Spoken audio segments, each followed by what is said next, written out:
Domaće svinje uzgojene na farmama Žito grupe jedu hranu proizvedenu na slavonskim poljima, a vrhunski sastojci i pravovremena obrada svježeg mesa najmodernijom tehnologijom ključni su u stvaranju prepoznatljivog okusa. Food blogerice Tamara, Sandra, Andrea i Maja ljubiteljice su zdrave i kvalitetne hrane, a u svojem radu već duže vrijeme koriste dobro proizvode. Posjetivši pogon za proizvodnju dobro pršuta, osobno su se uvjerile u kvalitetu i način proizvodnje ovih delicija, te su od slavonskih gastroaduta u suradnji s domaćinima sastavile menije koji su se mogli probati u restoranu Žito grupe Crna svinja. Tamara i Sandra su se odlučile za mediteransku varijantu.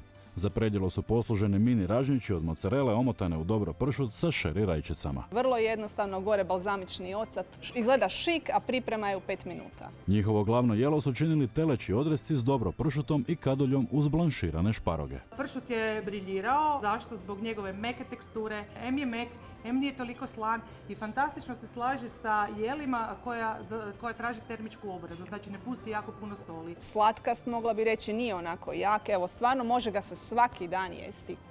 Ljubitelji će sigurno primijetiti da je ovo nešto drugačije.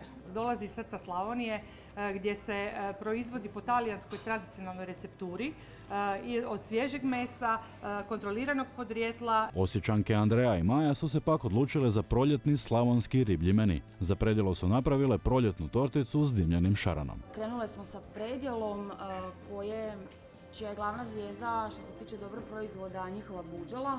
To jest, radili smo čips od dobre buđole i naglasak je na dimljenom šaranu koji je ovdje zvijezda što se tiče riblje namirnice. I u glavnom jelu su kombinirale ribu i suhomesnate proizvode, pa je tako file smuđa omotan slaninom. Slanina je bila moj izbor kao motač ovog prekrasnog filea. Nekako smo htjeli razbiti predrasude i pomaknuti priču, ja kažem, baciti rukavicu Dalmatincima i pokazati da se riba sa slaninom savršeno slaže. Dobro proizvodi rade se bez pojačivača okusa, umjetnih bojila, soje i glutena. Minimalno se procesuiraju i imaju visoku nutritivnu vrijednost, zbog čega ih mogu konzumirati sve generacije, a s obzirom na to da se bliži ljeto i oni koji paze na liniju. Evo, jedan od proizvoda koji spretaši vole je ova dobro pečenica koja je zaista nema puno masnoće, nije presušena, nije preslana. Kako se dobro proizvodi izvrsno slažu s brojnim namirnicama, potvrdili su i gosti restorana Crna svinja koji su pohvalili menije food blogerica. Uz njih se mogao kušati i specijalitet kuće,